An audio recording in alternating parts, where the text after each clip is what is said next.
CPI general സെക്രട്ടറിയായി D രാജ തുടരുന്നതിനെ എതിർത്ത് ആന്ധ്രയും തെലങ്കാനയും കൂടെ രംഗത്തെത്തിയിട്ടുണ്ട്. സമരങ്ങൾ സംഘടിപ്പിക്കുന്നതിൽ ദേശീയ നേതൃത്വത്തിന് കടുത്ത വീഴ്ചയെന്നാണ് വിമർശനം. എതിർപ്പുകൾക്കിടയിലും ഡി രാജ ബീഹാറിന്റെ പിന്തുണ നേടിയിട്ടുണ്ട്. ബീഹാർ സംസ്ഥാന സെക്രട്ടറി രാം നരേഷ് പാണ്ഡെയാണ് രാജയ്ക്ക് പിന്തുണ നൽകുന്നത്. ധനസുമോദാണ് വിവരങ്ങൾ നൽകുന്നത്. അങ്ങനെ പാർട്ടി കോൺഗ്രസ് പുരോഗമിക്കുമ്പോൾ ഡി രാജ തുടരുമോ? CPIയിൽ രാജഭരണകാലമാണോ അതോ ഇനിയിപ്പോൾ മറ്റ് ചില ഭരണങ്ങൾക്ക് വഴിമാറുമോ എന്നുള്ളതൊക്കെ അറിയേണ്ടതുണ്ട്. അതിന് അപ്പുറത്തേക്ക് ഇപ്പോൾ രണ്ട് തരത്തിൽ ആളുകൾ അതിനോട് പ്രതികരിക്കുന്നുണ്ട്. അതായത് സംസ്ഥാന ഘടകങ്ങൾ കേരളം അടക്കം പ്രായപരിധി മാനിക്കണം, ഡി രാജ മാറണം എന്ന് ആവശ്യപ്പെടുമ്പോൾ ബീഹാറൊക്കെ രാജയ്ക്കൊപ്പമാണെന്ന് അറിയുന്നു. അങ്ങനെയാണെങ്കിൽ ആ ഒരു മുൻതൂക്കം കൂടി ഉണ്ടാകും എന്നുള്ളതാണ്. അപ്പോൾ ഈ ആരൊക്കെയാണ് നിലവിൽ രാജയെ പിന്തുണച്ചും എതിർത്തും ഒക്കെ രംഗത്തെത്തിയിട്ടുള്ളത് എന്ന് അറിയണം. ഇനിയിപ്പോൾ ഈ ഒരു തീരുമാനത്തിലേക്ക് കടക്കുമ്പോൾ ഇനിയിപ്പോൾ അമർജിത് കൗറിനാണോ ഇനി അടുത്ത സാധ്യത തുടങ്ങിയ കാര്യങ്ങളൊക്കെ അറിയണം. എപ്പോഴത്തേക്ക് നമുക്ക് അത്തരത്തിലൊരു വിവരം പ്രേക്ഷകർക്ക് നൽകാൻ കഴിയും സുമോദ്?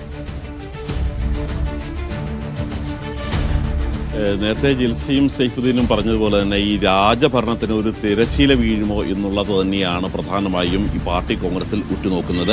ഇന്ന് ഈ കരട് പ്രമേയത്തിന്റെ അടിസ്ഥാനത്തിലുള്ള ചർച്ചയാണ്. ഈ ജനറൽ സെക്രട്ടറി, പുതിയ കൗൺസിൽ തിരഞ്ഞെടുക്കുന്ന കാര്യങ്ങളെല്ലാം നാളെയാണ് ഉണ്ടാകുന്നത്. പക്ഷേ എങ്കിൽ പോലും നേതാക്കന്മാരെല്ലാം പരസ്പര ആശയവിനിമയം നടത്തിക്കൊണ്ടിരിക്കുകയാണ്.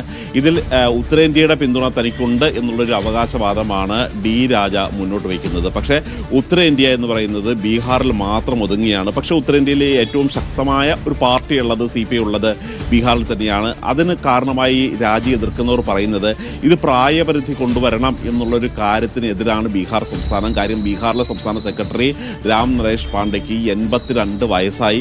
അദ്ദേഹം ഇതുവരെ ആ പദവി ഉപേക്ഷിച്ച് പുതിയ തലമുറക്ക് കൈമാറാൻ തയ്യാറല്ല. അതുകൊണ്ട് തന്നെയാണ് അദ്ദേഹം ഈ പ്രായപരിധിയെ കൊണ്ടുവരുന്നതിനെ എതിർക്കുന്നത്. 75 വയസ്സ് പ്രായപരിധിയാക്കണം എന്നുള്ള ഒരു ആലോചനയാണ് പല തട്ടിൽ നേതാക്കന്മാരെ ആലോചിച്ചിട്ടിരിക്കുന്നത്.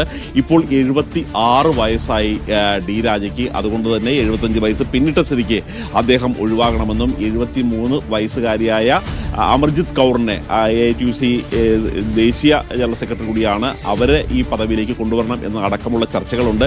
ഇതിനിടയിൽ രസകരമായിട്ടുള്ള സംഭവം ഉണ്ടായത് തെലങ്കാന, ആന്ധ്ര സംസ്ഥാനങ്ങൾ, ഈ രണ്ട് സംസ്ഥാനങ്ങളുടെയും സെക്രട്ടറിമാർ ബിനോയ് വിശ്വത്തോട് ഈ പദവിയിലേക്ക്, ജനറൽ സെക്രട്ടറി പദവിയിലേക്ക് എത്തണം എന്നുള്ളൊരു ആവശ്യമാണ് ഉണ്ടായിരുന്നത്.